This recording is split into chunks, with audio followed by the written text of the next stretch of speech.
Kerajaan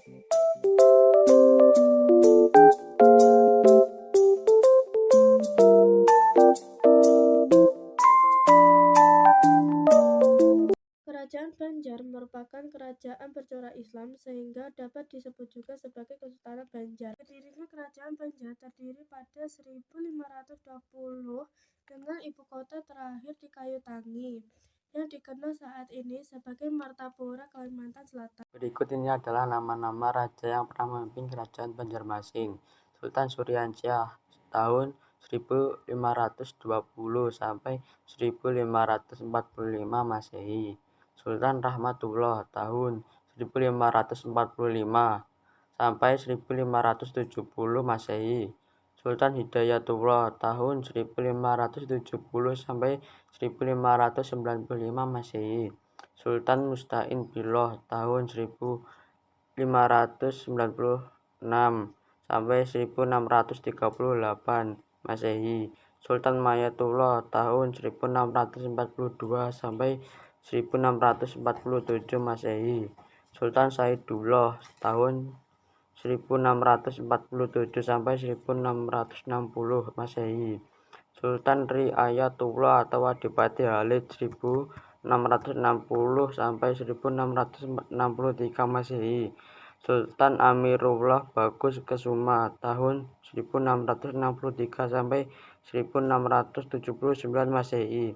Sultan Agung atau Pangeran Suryanata II tahun 1663 sampai 1679 Masehi.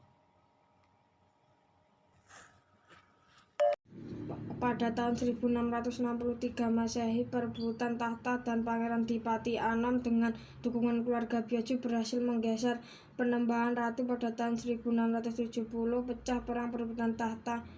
Raja Suryanata dituntut untuk turun tahta oleh Suryanati Laga. Pada akhirnya Raja Suryanata tersisihkan pada awal abad ke-18 Masehi. Kedudukan Banjarmasin tetap kuat, tidak terpengaruh oleh pengaruh asing. Prasasti. Ada juga prasasti dari Banjarmasin, yaitu peninggalan Islam yang terdiri dari jirat, kinjing, dan nisan. Jirat atau kinjing merupakan bangunan yang terbuat dari batu atau tembok berbentuk persegi panjang.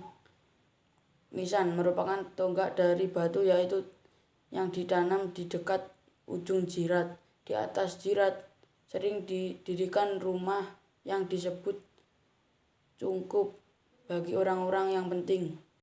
Kerajaan Banjar menghadapi kemajuan sebagai akibat dari diaktifkannya daerah kerajaan ini sebagai pelabuhan bebas, namun kebalikannya kedatangan faktor asing di daerah itu pula bisa menyebabkan perpecahan di golongan istana. Kedatangan pihak pemerintah kolonial Belanda yang turut campur dalam urusan adat kerajaan merupakan faktor asing yang muncul dalam kerajaan Banjar nantinya hendak menimbulkan perpecahan di golongan istana. Keterlibatan faktor asing dalam urusan istana pula ialah salah satu pemicu utama meletusnya perang antara kerajaan Banjar dengan pemerintah kolonial Belanda.